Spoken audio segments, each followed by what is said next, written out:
Assalomu alaykum. Yaponiyadan alangali salom.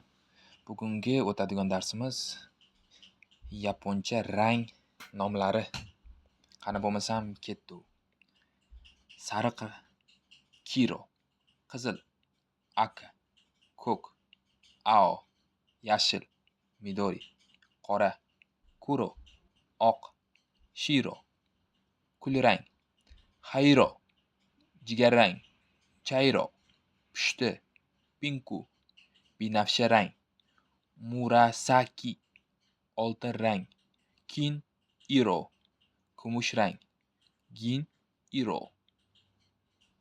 Xo'p, endi buni ko'rib chiqamiz. Kuruma yapon tilida mashina degani. Xo'p, sariq mashina demoqchi bo'lsak, nima der ekanmiz? Kiro kuruma. Qizil mashina demoqchi bo'lsak, aka kuruma.